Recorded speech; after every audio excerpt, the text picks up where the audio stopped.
Welcome back sa aking YouTube channel. Para sa mga first time lang po na manood, please click mo na yan, Jeremy's TV, Manila.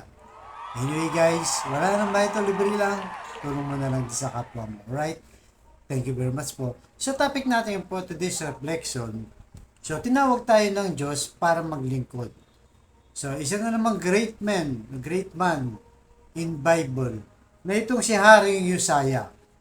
So itong si Haring Uzziah guys, 16 years old pa lang, naglingkod na sa Diyos.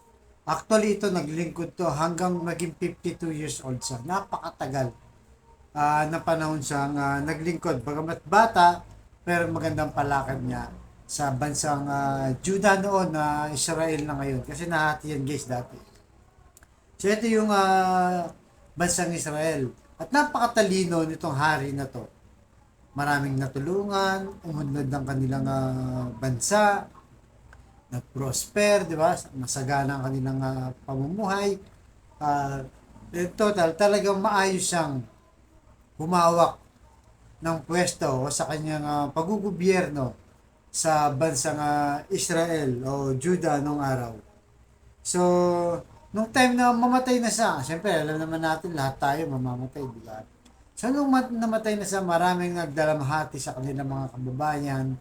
Dahil siyempre, akala nila wala nang katapusan yung ganung palakad. Kasi nga pag maganda yung paglilingkod mo sa bayan, talagang maraming iiyak, masasaktan, malulungkot kapag may namatay na isang good leader. Di ba? Pero ganun pa man, siyempre. Mamatay man siya, pero yung King of the King, kasi hari to pero yung King of the King, Lord of the Lord, lalo na ating Panginoong Yesus, ay tuloy-tuloy lang, di ba? So, maraming hari, di ba?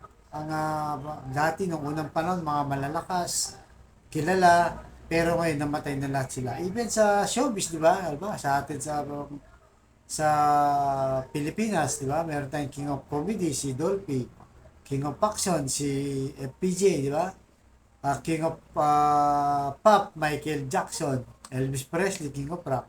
So, sila naging hari sa kanilang kanya-kanyang larangan. Pero ngayon patay na sila, wala na, di ba? Alos kukunti na lang ang nagiging topic sa kanya o kukunti na lang yung issue sa kanya kung makalkal na lang tsaka lang natin maalala. Pero ang ating Panginoong Yesus ay mula nung naghari siya paulit-ulit at tuloy-tuloy lang, hindi nawawala.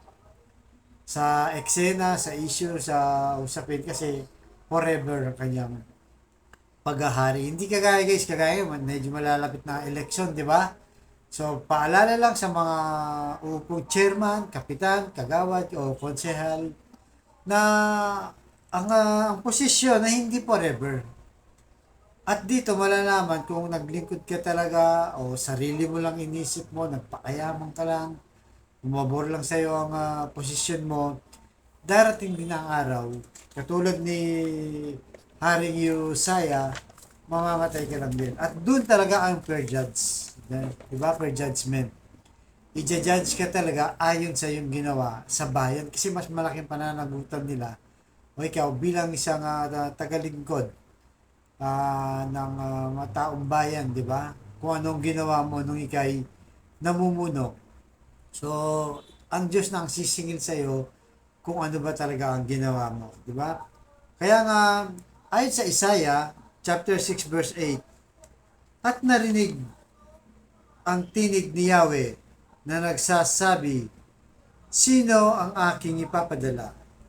Sino ang magpapahayag para sa atin? Sumagot ako, narito po ako, ang iyong isugo. So yun, naalala niyo ba kung nung Old Testament guys, may marami sinusugo, iba-iba, di ba? Sila Moses, at sila David, so marami. Dito si Isaiah, sabi niya, sumagot ako po. Di ba siyang propeta rin itong si Isaiah? Kasi guys, ang ating Panginoon, naghahanap siya ng mga tao maglilingkod sa kanya, magpapahayag ng gusto niya para sa kanyang kalooban.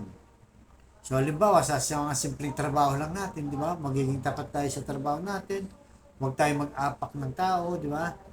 So, anumang uri ng trabaho mo, janitor, construction worker, opisina, call center, o kung ano man. Kung gagawin natin itong tapat at mabuti, para na rin tayo naglilingkod sa Diyos. Dahil ganyan ang Diyos, yan ang gusto niya Again, sinasabi ko lagi na hindi naman tayo perfecto guys. May mga pagkukulang din tayo, natutukso, kainahan. Pero importante, mas malaking porsyento ang ating nagagawa o sinisikap na gawin sa mundong ito upang paglingkuran sa ikabubuti ng Diyos. Na kanyang gusto na lahat tayo maging sugo, di ba? Kaya sabi ni Propeta Isaiah, ako po Panginoon ang sugo niyo. Kumbaga volunteer siya. Kaya kung ikaw ay nanonood, kung gusto mo mag-volunteer sa pahayag, sa pagpapahayag, kagaya ng ginagawa natin ng mabuting balita, ng salita ng Diyos, mag-yes ka lang, yes Lord. In anyways, di ba? Sa trabaho, kung kahit saan ba. Maging mabuti tayong tao. So, tayo po'y manalangin. Ito yung hingin natin dasal. Lord, patawarin niyo po kami sa aming mga kasalanan. Salamat sa paalalang ito, Lord.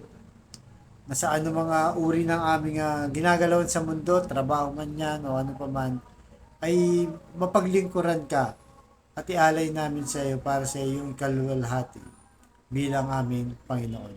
So sa kapatid nating nanonood sa aking vlog na may matinding karamdaman, financial at emotional, relasyon, sabayan mo ko sa napakasimpleng dasal. Kung ikay maniwala, magtiwala, at manampalataya, ano man ang hinihiling, tsak yun, ibibigay ng Diyos. So tayo magdasal muli, Lord, i-bless niyo po ang kapatid namin nanonood ngayon sa aking vlog na may matinding karamdaman. May cancer na, Lord, stage 4 na po. Bedridden na. Yung mga bukol sa katawan, Lord, yung mga kung anong masakit, Lord, na nagpapahirap sa katawan ng kapatid namin ito, ipuhin niyo po ng mapagpalang kamay, ng iyong mapagpagaling na kamay, Lord. Haplusin niyo po, tanggalin niyo po para sa kanyang pamilya. At sa relasyong nagkawatak-watak, nagkasira-sira na, Lord, ibalik niyo po magandang samahan. Pagbigkis-bigkisin niyo po muli ang kanilang pamilya.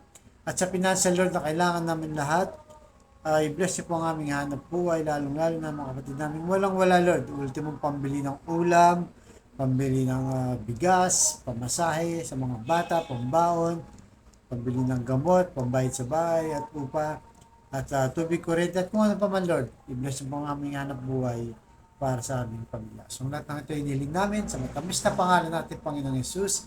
Amen and amen. To God all be the glory. Sa ngalan ng Ama ng Anak ng Diyos Espiritu Santo.